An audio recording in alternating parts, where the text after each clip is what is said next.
So this is Sea Race, our current vehicle. I've got to say I'm also here with Carlos Pliant Energy's Director of Engineering, also my daughter Sophia, that's hiding in the audience somewhere. So I'm showing this slide because people automatically see our robot, and this is what it reminds them of. And we didn't actually set out to emulate anything specific in nature, but physics and water and fluid dynamics being what it is, the technology ended up looking very, very similar to what has been discovered by nature many millions of years ago. So this is a quick video of Sea Ray going through various moves.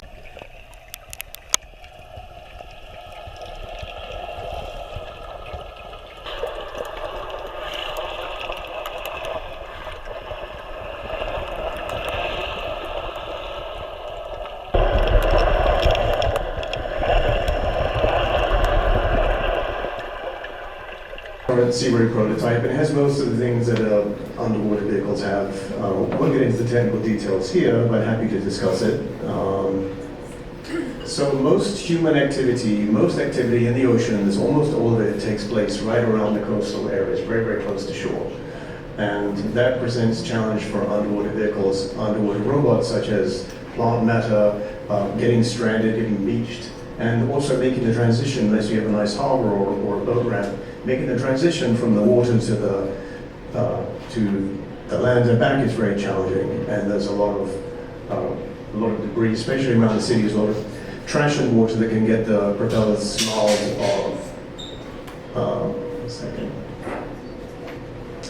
Okay, so this brings us to Jamaica Bay, and pretty soon we're going to be starting doing some work with that foundation, and we're going to be helping do surveys of nearshore, onshore, to get a sense of the animal and plant life, how things are changing, how the sediment is shifting over time, and just add as much data as we can to the scientists and the community working on the Jamaica Bay to help understand what's going on there. We're doing that, for us it's sort of our own independent research, and we're sort of donating that to the cause.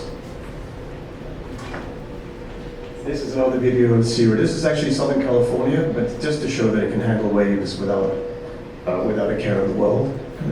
Not too many waves out here, but so this is an example of some of the bigger long-term aspirations for underwater robotic system with propellers, propellerless finned vehicles, and I mentioned that they don't get tangled in seaweed and rope and fishing nets. This is a project that the Department of Energy started, a program they started that appears to be stalled and probably cancelled, and this was to develop what they call gigascale kelp farming. So thousands of hectares or square miles ultimately of kelp, because kelp soaks up the nitrogen runoff that creates the pollution, that creates the algal blooms, that creates the anoxic zones. So soak up those pollutants as fertilizer and do biomass and carbon sequestration and everything else. And so our robot was sort of ideal platform for this, because we can swim through the kelp fields all day long without getting tangled. We're also highly maneuverable. We collaborated with some scientists at Columbia and elsewhere on some novel sensors that can read the data, can scan the kelp fronds and look at the oxygen uptake, look at the nitrogen levels in the water, and check for things like infestations, and using transmitting that data to the surface and then using AI to be able to observe patterns and be able to get a deep understanding of what's happening in the kelp forest. So this is an aspirational project that, like I say, looks like it's not going to go anywhere. And this is another video. This one is, I mentioned that this is something that the U.S. Navy is really, they love this maneuver that our vehicle can do. So it's lingering, it's lurking down, and then it just sweeps and it goes up and off.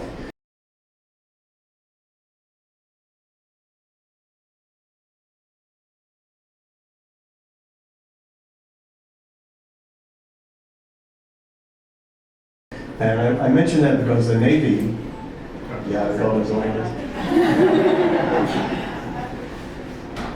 The Department of Defense is funding most of our work. It's sort of the way it goes with very novel technology, is that you have to find a defense purpose first, and then from there you go and do things like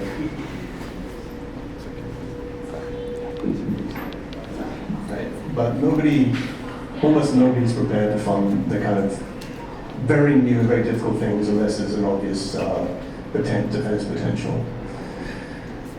So just very briefly, this is not a long-term aspiration of what you can do within vehicle. Scallop trawling is a very environmentally destructive process. On the top left, there's a scallop trawl net, which has these metal heavyweights, and then in the middle top, there's a section of the Scottish seafloor before the trawl nets went through, and on the right, you can see that the trawler destroyed everything. And what we will do one day is we will use our robots, swarms of our robots, using autonomy, using AI, all the things that everybody hears about, swarms of robots to collect shellfish and select them, and the environment in which the shellfish rely on remains intact, so the shellfish recover more quickly. It's better for the shellfish farming industry, and it's of course much better for all the other organisms that were living happily amongst the shellfish. I think, yeah, that's the last slide.